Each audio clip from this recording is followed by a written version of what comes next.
All right, so you're prepping for a cartoonist interview. That's awesome. We've got a stack of RoleCatcher resources here to help you nail it.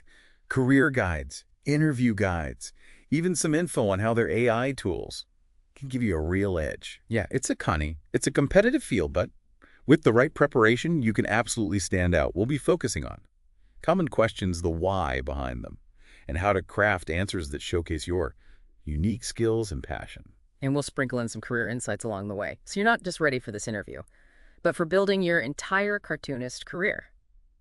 First things first, though, what exactly is RoleCatcher? RoleCatcher's like a one-stop shop for job seekers. It's a platform packed with resources like career guides, interview guides, and even AI tools to help tailor your CV and practice for interviews. And the best part, it's completely free. Free is always music to my ears, especially when you're just starting out. Now let's talk about the elephant in the room. What exactly does a cartoonist do? It's more than just drawing funny pictures, right? Think of cartoonists as visual storytellers, often using humor to comment on society, politics, or even just the absurdity of everyday life. Their work can be found in newspapers, magazines, animation studios, advertising agencies, and even online platforms. There's a surprising amount of diversity in terms of where your skills can take you. That's really interesting. So how does one break into this world of visual storytelling? Let's dive into those interview questions and see what insights we can uncover. Are you ready to tackle the first one? Absolutely, let's do it. All right, here we go. Can you tell us about your experience with character design? Now, you've sat in on a lot of these interviews. What's the interviewer really trying to assess here? They're looking for a glimpse into your creative process. They want to see if you understand that. Yeah. A good cartoon character is more than just a drawing. It's a personality, a story, a symbol. Think about iconic cartoon characters. They often represent certain ideas or values that resonate with audiences. So how should our listeners structure their answer? Should they walk through their entire portfolio, Yeah. showing every character they've ever created? That's not necessary. Instead, choose a few characters that you're particularly proud of, ones that showcase different styles or techniques. Talk about what inspired them, how you developed their look, and even what challenges you faced along the way. Remember, the interviewer wants to see your thought process, your ability to bring characters to life. That makes sense. It's not just about what you created, but how you got there. It's about giving them a peek into your mind as an artist. Exactly.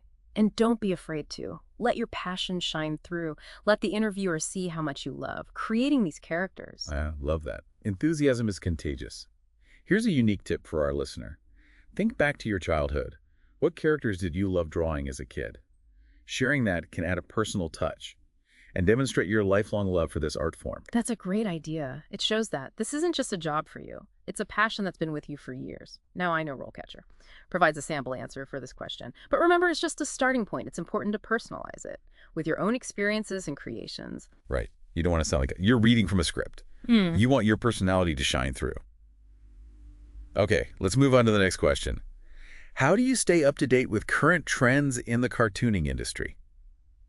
This one feels like it could be a bit of a trap. It can be if you're not prepared. What they're really asking is, are you passionate enough about this field to stay informed, to constantly evolve your style, and to adapt to new technologies and platforms?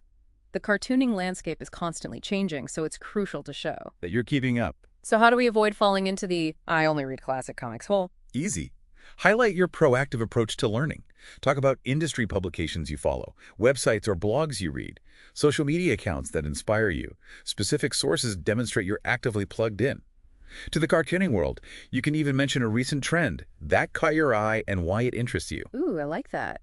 It shows you're not just consuming content, but critically engaging with it. And maybe even mention a trend you don't like. Explain why it doesn't resonate with you and what you would do differently. Excellent point. That shows you're not just following the crowd, but that you have your own unique artistic voice and a critical eye. Here's another tip. Don't just talk about trends in drawing styles, but also trends in technology. The industry is rapidly evolving, so showing that you're comfortable with digital tools and software is crucial. RoleCatcher has a sample response. That mentions some industry publications, but I think it would be even stronger if you could tailor it to your specific interest and the type of cartoonist role you're applying for. Absolutely. Personalization is key. All right, ready for question 3. This one focuses on workflow.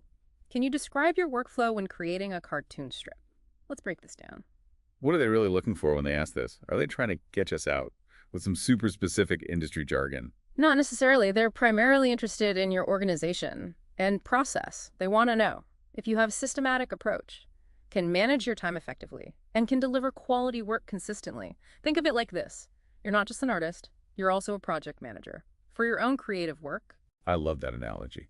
So how do we walk the interviewer through our process without sounding like a robot? Reading off a checklist? Start by outlining the key steps.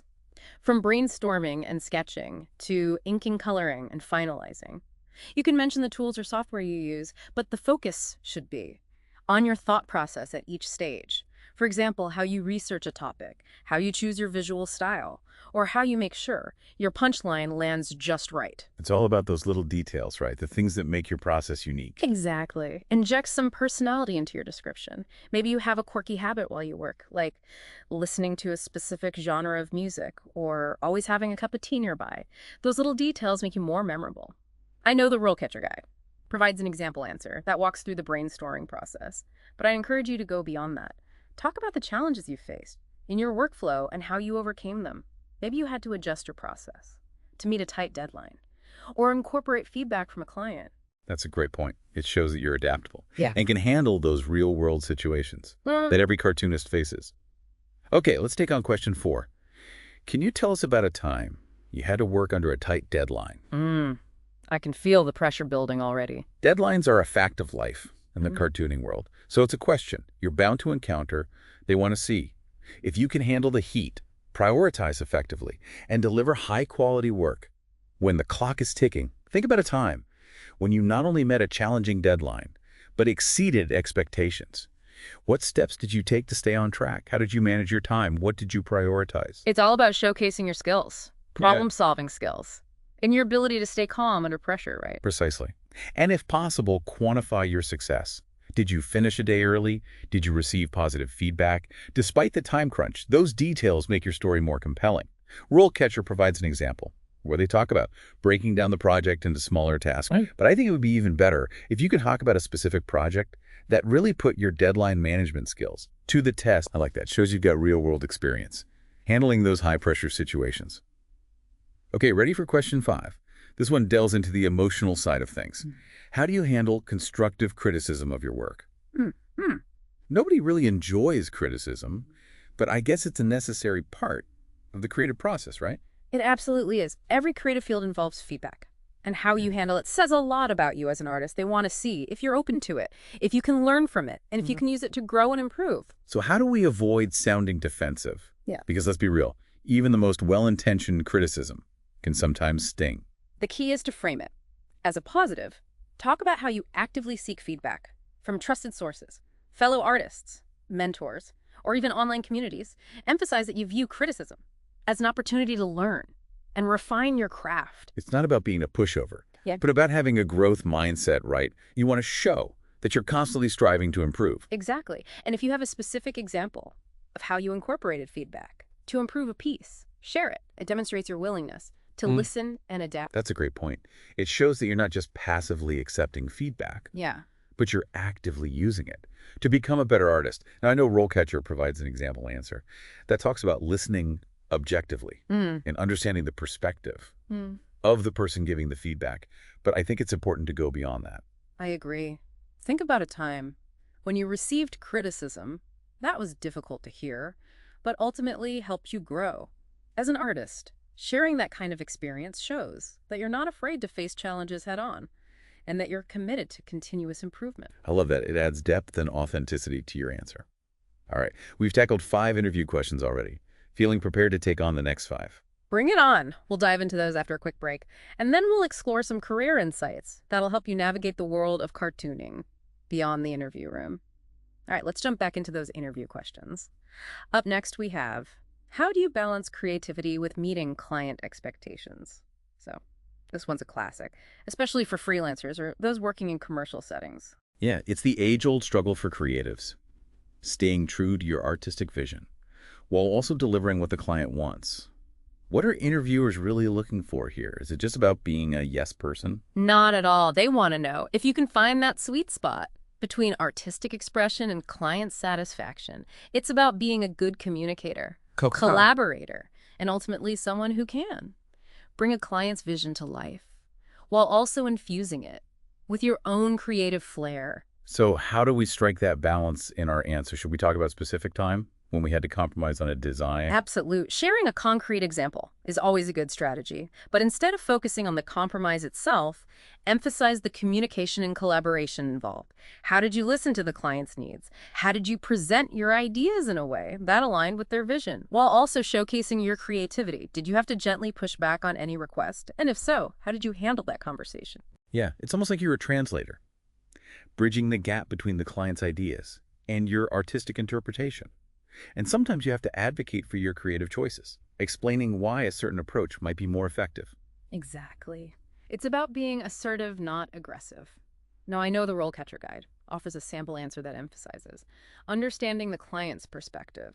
But I would encourage you to go a step further. Think about a time when you successfully persuaded a client to embrace a more creative approach. What strategies did you use? How did you demonstrate that your idea would ultimately benefit the project? That's a great point. It shows that you're not just taking orders, but you're actively thinking about what's best for the project as a whole. All right, ready for question 7? This one gets into the heart of cartooning's power. How do you approach creating a character with a specific purpose or message in mind? This question digs into the deeper level of cartooning, the ability to use your art to communicate ideas, values, or even social commentary. Think about iconic characters that embody certain concepts. They can have a lasting impact on how we see the world. So how do we demonstrate that we can create characters with depth and purpose? Do we need to have a background in social activism or political science? Not necessarily. While it's great to be passionate about certain causes, the key here is to show your thought process and research skills. If you were tasked with creating a character to promote environmental awareness, for example, where would you start? Would you research endangered species, study the effects of pollution, or perhaps interview people working on the front lines of environmental conservation? Right, demonstrating that you take a thoughtful and informed approach is essential. It shows you're not just creating character for the sake of it, but you're considering the message you want to convey. Right. And when describing the character itself, focus on the choices you made to visually represent that message. Maybe their design incorporates natural elements, their powers stem from nature, or their color palette evokes a sense of ecological harmony. It's all about those symbolic details that communicate the character's purpose without even needing words. I love those visual cues. They add layers of meaning and depth to the character. Now, RoleCatcher does provide a sample answer that touches on researching the intended message and using symbolic visual elements, but I think we can take it a step further. I agree. Think about a social issue you care deeply about. If you could create a character to champion that cause, what would they look like? What personality traits would they embody? How would their design reflect their purpose? Having a few concrete examples in mind will make your answer more compelling and showcase your ability to connect your art to issues that matter to you. That's a great exercise for our listeners to try. It not only prepares them for the interview, but also encourages them to think about the impact their art can have on the world. Okay, let's switch gears and talk tech. Question 8 is, can you discuss your experience with digital media and software?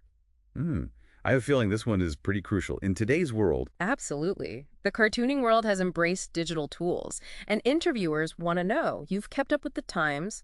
They're not just looking for proficiency in industry standard software, but also your ability to adapt to new technologies as they emerge.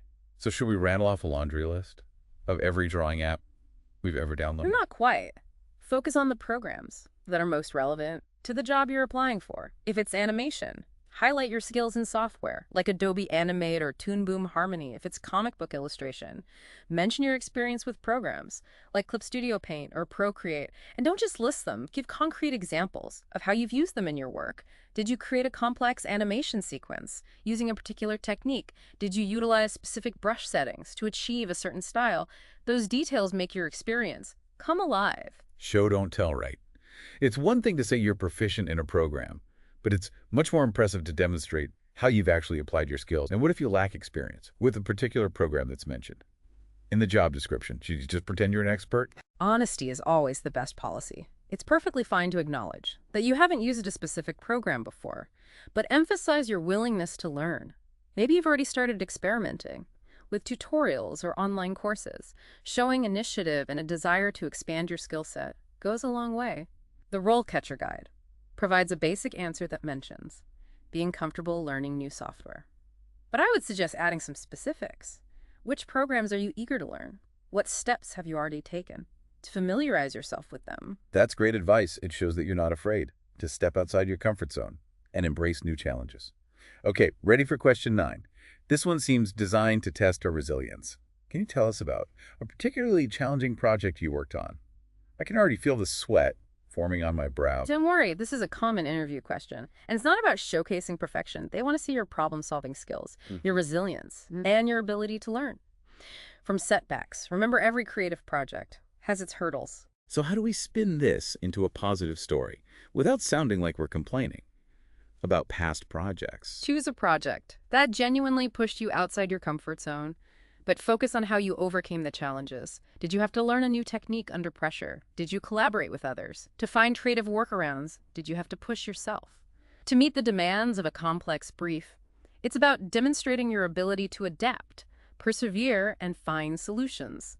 It's not about dwelling on the negatives, but showcasing your growth as an artist. Even if the project wasn't a complete success, you can still use it as an example if you learned something valuable from the experience. Exactly. Maybe it taught you the importance of time management, communication, or the power of seeking feedback. Turning a setback into a learning opportunity shows maturity and self-awareness. The RoleCatcher Guide provides an example where they discuss a challenging illustration project, but I think it would be even stronger if you could share a personal anecdote about a project that tested your limits and ultimately shaped you. As a cartoonist, Yeah, sharing a personal story always makes the answer more engaging and memorable. All right, on to the last question in this round. Can you discuss your experience with color theory and color usage in your work? This one seems very specific. Is a deep understanding of color theory absolutely essential for every cartoonist? well, you don't need to be a color theory expert. A basic understanding is certainly helpful. Color is a powerful tool in visual storytelling, and this question is designed to gauge your sensitivity to color and how you use it to enhance your work. So how do we approach this question? Should we give a mini lecture on the color wheel and complementary colors? No need to get too technical. Instead, focus on how you use color to create mood, convey emotion, and guide the viewer's eye. Do you use warm colors to create energy and excitement, cool colors to evoke calmness and reflection, contrasting colors to create visual impact? Think about specific examples from your work where you used color intentionally to achieve a particular effect. It's about demonstrating that you're thinking about color in a deliberate and purposeful way, not just randomly choosing hues that look Exactly. The RoleCatcher Guide provides an answer that touches on using color to create mood and guide the viewer's eye. But I would encourage you to go beyond that. Think about how different color palettes can evoke different emotions or associations. For example, how might you use color to create a sense of nostalgia, mystery, or even humor? That's a great point. Color can be a powerful storytelling tool, and showcasing your understanding of that will make your answer stand out. All right, we've conquered all 10 interview questions. Feeling ready to take on the world of cartooning? Almost. Before we wrap up, let's take a look at some broader career insights from the career guide, Cartoonist. That will help you navigate this exciting and competitive field. Sounds good to me. I'm ready to soak up all the wisdom. We can get it. All right, we've covered a ton of ground on those interview questions, but acing the interview is just one piece of the puzzle, right? We need to talk about the bigger picture. Building a successful and fulfilling career as a cartoonist. Absolutely. The career guide, Cartoonist, from RoleCatcher, offers some fantastic insights on that front. One of the first things it emphasizes is the importance of a strong portfolio. Remember all those questions we discussed about experience, challenges, and creative process.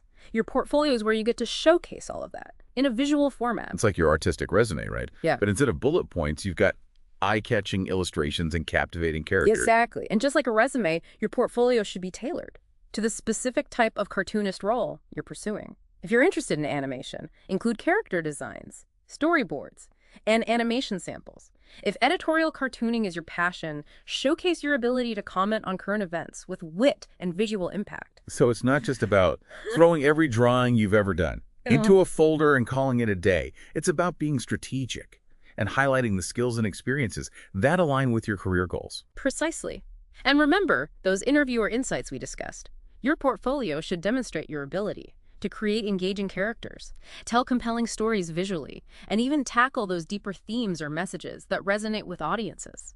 It's about making sure your portfolio reflects the qualities that interviewers are looking for and showcasing the kind of cartoonist you aspire to be. Now, the guide also highlights the importance of networking, which might seem a bit daunting for those who prefer the solitary world of drawing, but building connections with other artists and industry professionals is crucial for staying inspired, learning from others, and even discovering new opportunities. Yeah, I can see how some people might shy away from networking events. But you don't have to think of it as a stuffy cocktail party. There are so many ways to connect with like-minded creatives, attending comic conventions, joining online communities, participating in workshops, or even just reaching out to artists whose work you admire. Absolutely. And remember those online resources we discussed earlier. They can be fantastic for networking as well. You can connect with artists from around the world, share your work, get feedback, and stay updated on industry trends. It's like having a global network of mentors and collaborators right at your fingertips. Now, the guide also talks about the importance of specialization, which reminds me of that exercise we mentioned earlier, envisioning a character that embodies your ideal cartoonist career. What kind of cartoonist do you want to be? That's such a valuable exercise. It forces you to think about your passions, your strengths, and the type of work that truly excites you. Do you dream of seeing your characters come to life in animated films? Do you envision yourself creating thought-provoking editorial cartoons that spark conversations? Or maybe you're drawn to the world of webcomics, where you can connect directly with your audience and build following. It's all about finding your niche and honing your skills in a way that aligns with your unique artistic vision. Now, the career guide, Cartoonist, doesn't shy away from the realities of the profession. It acknowledges both the joys and the challenges that come with pursuing a career in this field. Let's talk about those challenges for a moment. What are some of the hurdles that aspiring cartoonists might face? Well, as we've mentioned before, it's a competitive industry. Breaking in can take time, persistence, and a willingness to embrace rejection as part of the process.